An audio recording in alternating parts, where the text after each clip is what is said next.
The Nets start off sloppy, but are able to come on strong late. No Mikal Bridges, no Cam Johnson. Ben Simmons turns a corner in the second half, and we learned a decent amount about what the plans might be going forward. We're going to get into all that, but first, theme music. You are Locked On Nets, your daily Brooklyn Nets podcast. Part of the Locked On Podcast Network, your team every day.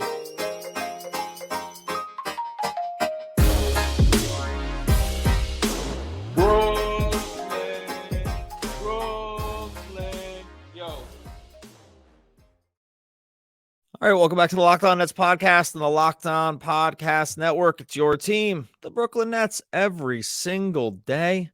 I am Doug Norrie, lead NBA analyst and owner of DFSR.com. If you need projections for NBA, which is coming right around the corner, or the NFL, head on over to DFSR.com. Got you covered there.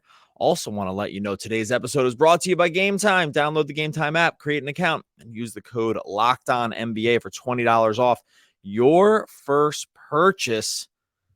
And we are getting into preseason game number 3 for the Brooklyn Nets. They go into this one against the 76ers. Still the sweep still stinging in the old collective memory there for us Nets fans and maybe for the team as well. Obviously swept out of the playoffs by Joel Embiid, James Harden and company at the end of last year. But, preseason's preseason. The games don't count unless you feel like they really count. And I think that this one, the Nets really started feeling like this one counted in the second half. Got a ton to break down for this game. Tons of, I think we can digest and learn from, both good and bad, on the Nets front and sort of decide where we stand with this team after 3 preseason games, one more to go coming up later on this week. But this was a game that was really highlighted to start with just a very, very sloppy play from the Brooklyn Nets. Now, it didn't end up being like this the entire time, but the first half specifically and the first quarter really were very, very difficult to watch out of this team. This was in the end, the Nets had 20, got one at the end. There are 26 total turnovers for the Nets in this game, which is just really an absolutely unacceptable number. Now, again, things cleaned up a little bit in the second half. We're going to talk Ben Simmons. We're going to talk some of the stuff that we saw as the game progressed. But this was the game where the Nets were really dug a hole early and could not climb their way out of it, just because when you turn the ball over this many times, sort of an egregious amount of times, that it's just going to be very, very difficult to win basketball games, even when you do really well in other facets of the game, like three-point shooting, which we'll discuss, like rebounding, which we'll discuss as well. But this game was highlighted early, or low-lighted, I think you could probably say, by a team that just looked completely discombobulated, by a team that looked, frankly, like it hadn't played all that much together. And to some degree they haven't, right? This is still a team that's working on new rotations. This is a team that's working to have Ben Simmons much more involved in a way that he wasn't at the end of last year. So it makes, and they're sort of an unconventional team to some degree, with just some of the spacing and whatnot, or lack thereof at times, that they have in the team. So I think at times turnovers and sloppiness maybe could be not expected, but have to be tolerated, just because of the way the Nets are currently constructed. And they're without Mikal Bridges, they're without Cam Johnson. So it's not like they were a full squad going in here. But that first quarter of the game did show us that this is a team that, when things aren't maybe going well, this is an offense that can bog down. This is an offense where the spacing could be slightly an issue. This is an offense where they're really, because of the way they're made up and the way that Simmons and Claxton and some of these guys are put together, just, going to be around the rim a lot, and just sort of what they're able to do as their best parts of their skill set, that this could be something that creeps up from time to time. An offense that looks a little bit out of sorts, an offense that looks a little not slow, but it looks, slow to develop, right, at times with some of their sets. An offense maybe where it's a little confusing about where players are even supposed to go in certain sets. Because again, when you have a makeup like they have, it is somewhat unconventional, with two guys that are probably best playing on the block, or, with Simmons slashing to the rim, but is never going to be able to space.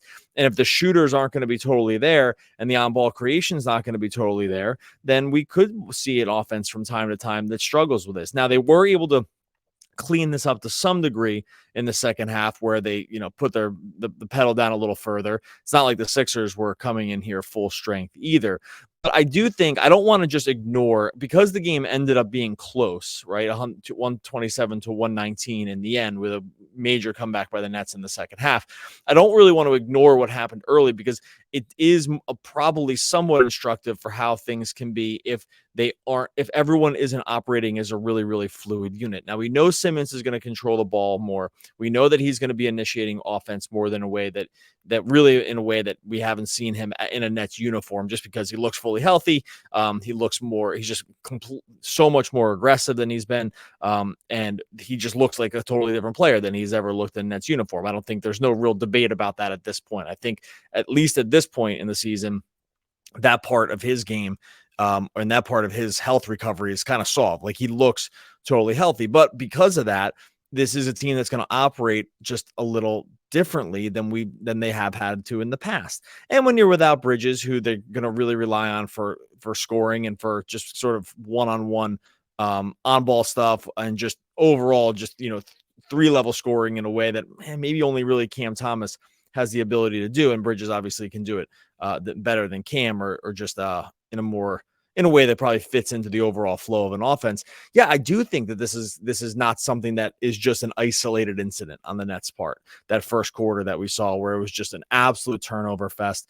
I think at the end of the first quarter, they had at the end of the first quarter, the Sixers had 16 points off of turnovers. I mean, that included 20 to 6 points in the paint. The Nets had turned the ball over 8 times, and the Sixers had turned it over only once. I mean, those are numbers that really are going to be very, very difficult to overcome over the course of a game. And I know it's only one quarter of a game, but if you really play that poorly in one quarter of a game, it can just set you back in a way that's going to be really, really tough. And it's something I think we want to keep an eye on as we see Simmons progress into the offense more, as we see this team sort of, and Jacques Vaughn has put it on Simmons, said he's the one that's really going to have to lead things here.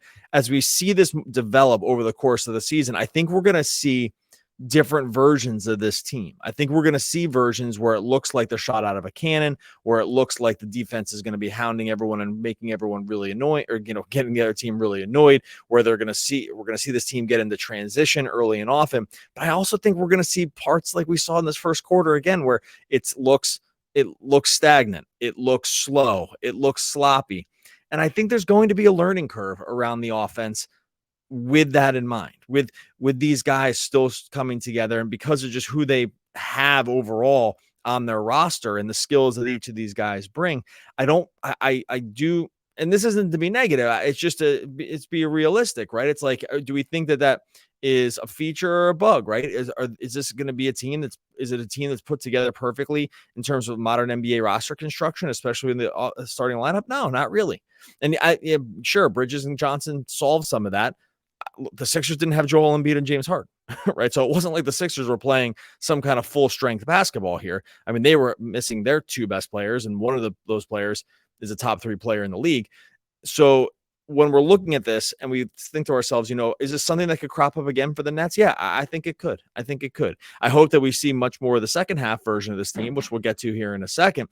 But overall, it's something that I kind of want to be prepared for a little bit, because I think there is going to be, like I said, that learning curve around the Nets offense and around whether or not this, this combination of players is going to be able to work long-term in terms of getting like a really good offensive flow going often, going consistently in a way that's going to tax other defenses like all the time. Yeah, I think that could take a little while to really round out. I do want to talk about Ben Simmons. I want to talk about the comeback that they sparked in the second half. I want to talk about some of the other takeaways that we got from rotations and what we learned probably about the Nets long-term, or at least short-term, when it comes to the regular season plans. We'll get into that here in a second.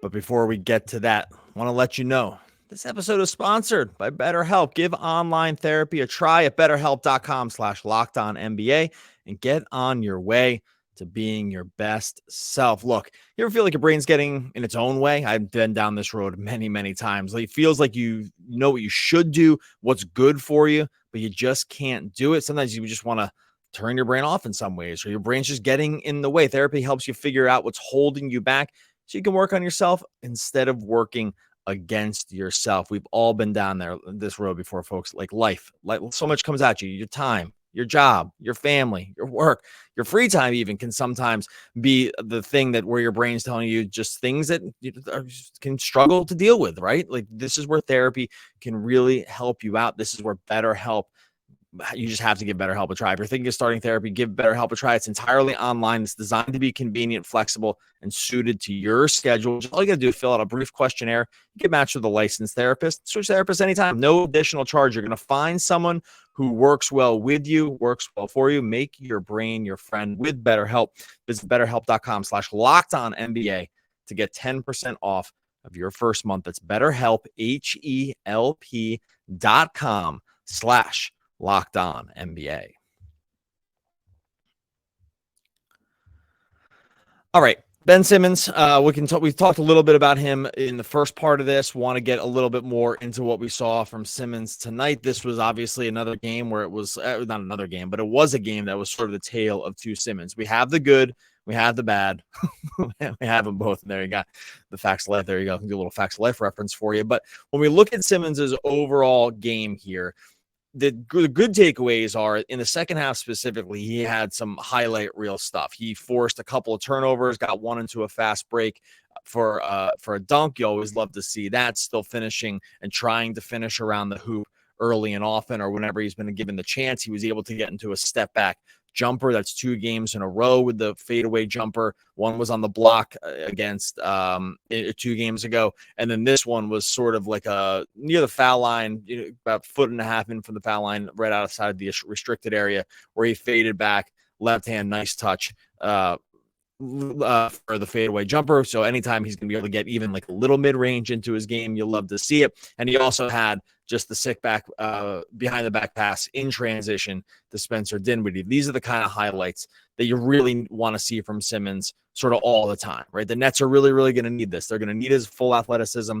They're going to need him on both ends of the court. They're going to need him just giving the team energy, really sparking really every part of what they're going to try to do. And I think that he's clearly already showing in the preseason that part of his game is back for him. Maybe not 100% yet, but getting really, really close. And you love to see it, because that version of Simmons does open up a lot for the Nets. It opens up a lot on what they're going to be able to do in cross match and spacing, coming back down the court, especially off either misses where he's able to get the offensive rebound. He's been able to push makes at times. He didn't do that as much in this game. Or just when they're able to force turnovers and where he's able to find open shooters on the wings or just around the arc. Like, we already know that this version of himself is something the Nets desperately need. And this version of himself is a guy who was an all-NBA guy like 3 seasons ago, right? So we know that this, if he's able to bring this stuff to the court for 33, 34, 35 minutes a game, then the Nets look completely different this year than if he isn't, right? He's that kind of game-changing talent when he has it all the way dialed in. We know this. The issue, obviously, is that it's not even an issue. It's that I don't think we haven't fully solved this yet. And I wouldn't say he's fully back all the way into the flow. He's getting there. He's the closest he's ever been since he's been in the Nets uniform. And that is great news. But there's also the Ben Simmons in this game that had 8 turnovers and 5 fouls, right? And I know we want to get excited about the highlights. I was too. Like, these are the moments where I'm like, oh yeah, let's get jazzed up, man. Like, behind the back looks, finishing in transition. Like, these are the parts of his game when they're all the way back that it's going to make the Nets just a very, very different team. But you can't look at this 29 minutes that he played and not see the 8 turnovers and 5 personal fouls. One of these was probably a little ticky-tack, and he was getting into it a little bit with Pat Bev, who thankfully was ejected just because he gets really, really annoying at times. But whatever, it's just a preseason game. Game did get a little chippy. Different parts of the second half. Most of that was Patrick Beverley, but Simmons was happy, I think, to oblige some of this. He did some trash talking 2 games in a row where we've seen him talking trash on the court. And again, I love to see that too. That means I think the confidence is back and all this other stuff. So I think that I'm fully on board for too. You want to chirp a little bit? Let's chirp. But you should. That means this is a Simmons that I think is coming back to a version that he feels really, really confident in himself. And a confident version of Simmons is going to, again, for like the 50th time here, going to be a game-changing element for the Nets over the course of this season. But there are still problems here in terms of just overall flow, and the turnovers are a problem and the fouls are a problem. The Nets need him to be an aggressive defender, so I think we will see the fouls. I think he's going to be a guy that I think that fouls a lot. I think that's just going to be the way it is. We saw it last year too, and I thought last year it was sometimes a little bit more injury related because he would gamble a little bit. Maybe he wasn't feeling 100% or feeling like he couldn't stay in front of guys in the same way that he had been able to in the past. And I think that led to him gambling just with ball handlers or trying to shoot some gaps, and then it didn't always work. And with fouls, it doesn't have to not work that often to rack up fouls pretty quickly, right? So I think we could see that. And I don't think that's exactly what's happening with him here. I think some of it's timing, but I think some of it is just overall aggression, excitement, and wanting to be a guy who's causing havoc on the defensive end. Again, I think that's the Simmons that we really want to see over the course of the season. But I think we are, like I said, with the turnovers at the beginning about how we'll sometimes have to live with maybe some sloppiness or some staleness on offense. I think we'll have to probably at times live with some fouls with Simmons as well, right? Like, I think that's just going to be part of the way he's going to play in this game, in this season. And I think that's just the way it is. Remember when he played in those Sixer years, he had Joel Embiid sort of cleaning up things on the back line all the time. Now, Claxton is a really, really good defender too, but he's not. He just doesn't even have the overall size. And I think Embiid's just probably is just a better interior defender. And that makes a difference for a guy like Simmons, who's going to operate more defensively on the perimeter against some of these guys. It's a little bit comforting to know you have a guy like Embiid backing you up there to clean up a lot of mistakes. Nets don't have exactly that. I think, again, Claxton's an elite defender. But he's just probably not in that rim protection version of just overall size that we see Joel Embiid. So just another thing to watch out for with Simmons this season.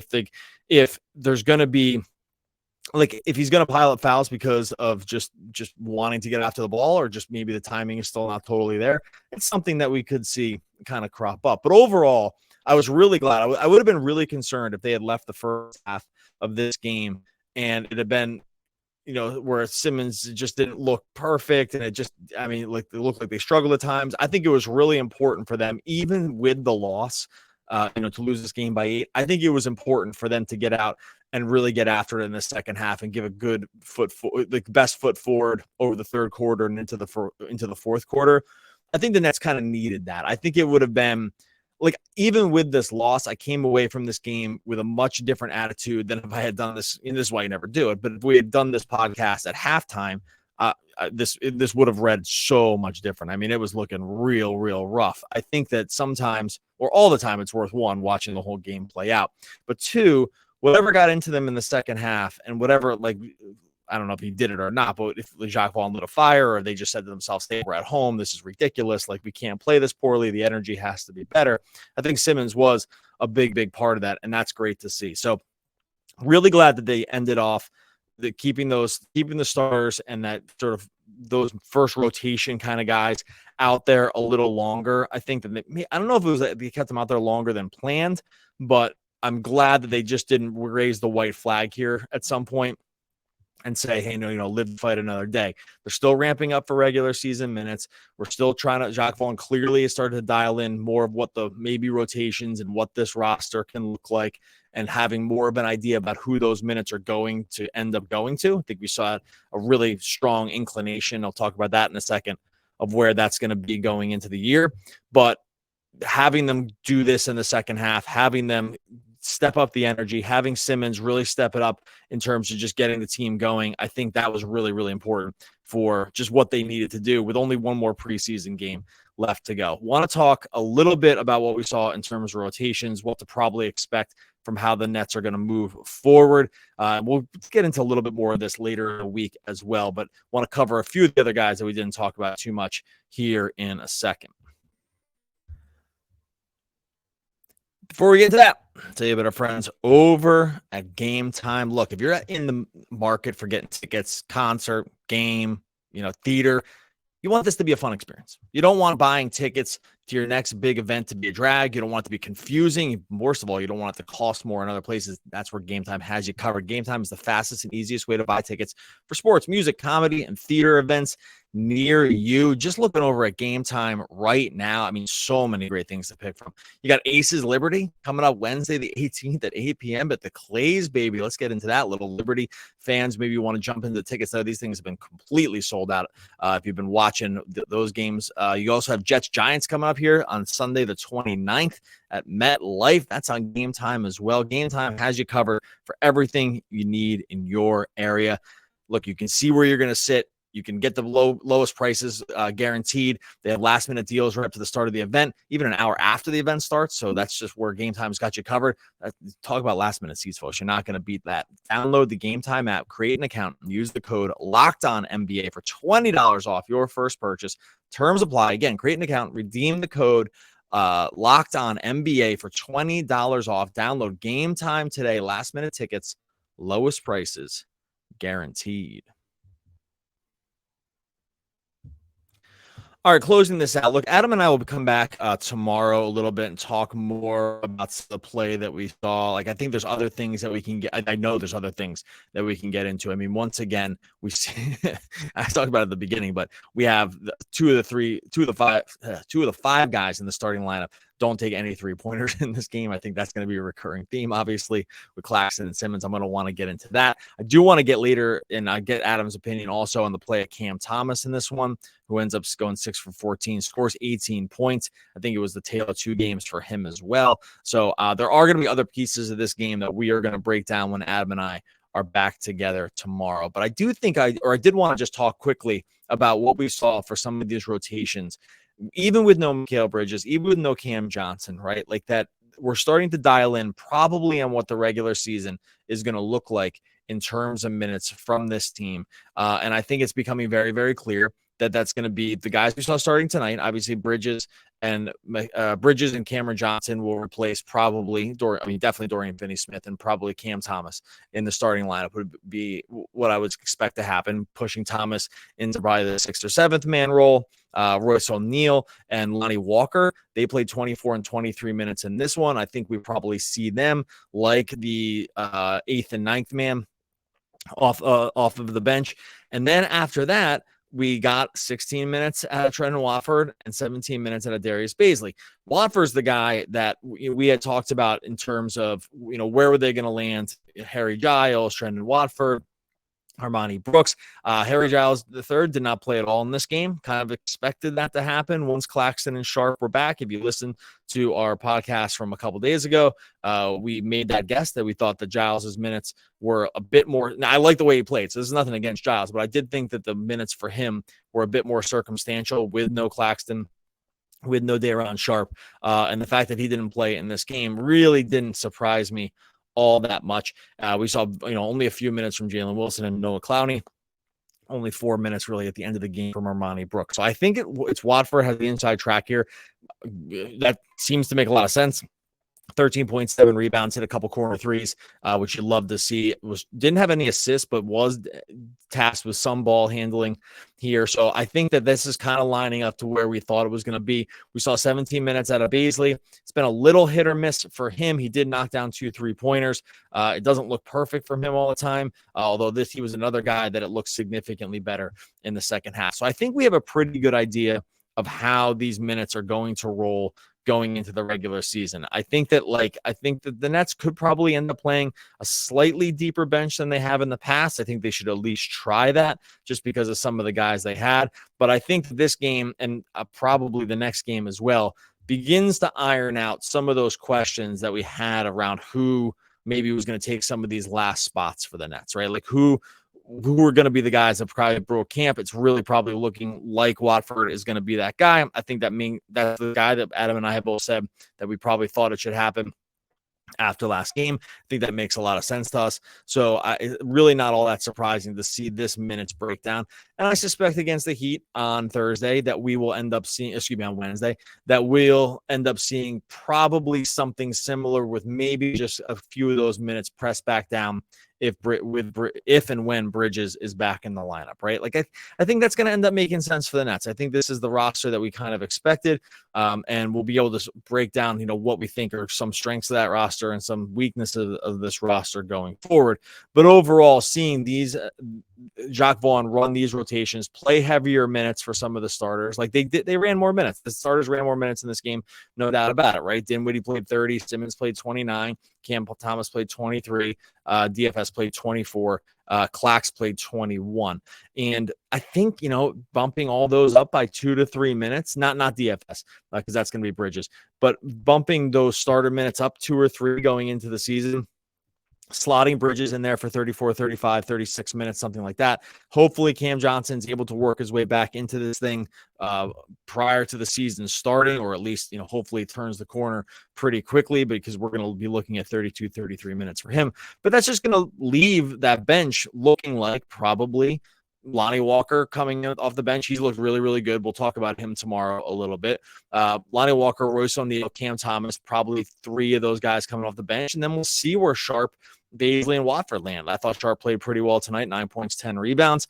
He was able to definitely sort of solidify stuff a little more going into the second half.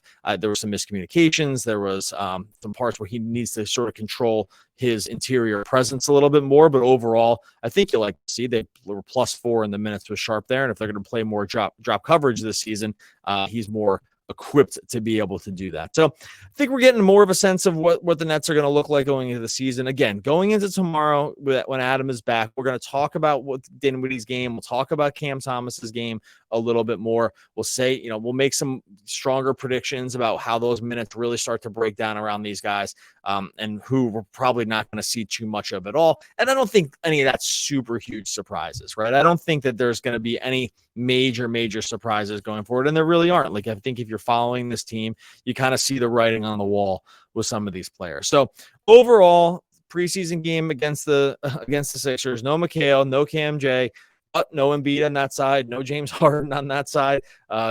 James Harden doesn't want to play for his team, doesn't want to play for the teams that he used to play for, against the teams he used to play for either. We'll see what ends up happening with the James Harden thing going into this season. Oh, that's a roller coaster. And someone said to me online, I kind of agreed with it. Like, I was, curious about, do the Nets avoid a landmine there with James Harden not signing the extension when he was offered? It sure seems like it. It sure seems like he's just not really wanting to be happy wherever he is, but he seems like he's got some gripes with Norrie too. But anyway, he's not in this game. So not a full picture of what these two teams are going to look like, but I think a good representative sample of how the Nets are going to go into the season. And again, just to reiterate, really like the fact that they were able to step on the gas some in the second half and make this more of a game, because I think we would have been feeling a little bit bummed had the game just looked a lot like the second half and a lot like the first half going into the second half. I think that would have left a little bit of a sour taste in terms of like what we thought about the team going into the season. But the fact that they were able to really push a comeback with Simmons leading in the second half makes you feel pretty good. All right, going to get out of here. Adam and I will be back again tomorrow. We'll break down more of what we saw in this game. In the meantime, make sure you join the conversation with us over on Subtext. This is like Locked On Nets inside stuff over here. It's just texting with Adam and I basically all day long. You're going to get inside information around the Nets. You're going to get stuff that just doesn't live on the podcast feed, doesn't live on the YouTube feed, just extra watch party, just going to be one-on-one conversations, mailbag stuff, all happening on joinsubtext.com/LockedOnNets. Make sure you like and subscribe wherever you listen to the podcast. Make sure you subscribe over on YouTube as well. As always, we get into this portion of the show where Adam is always tasked with coming up with quotes from the all-time great poets. I always forget to do it by this time in the podcast. That's okay. We're going to keep that streak alive and just say Adam Armbrecht, one of the all-time great poets. We'll be back again tomorrow talking more Brooklyn Nets basketball.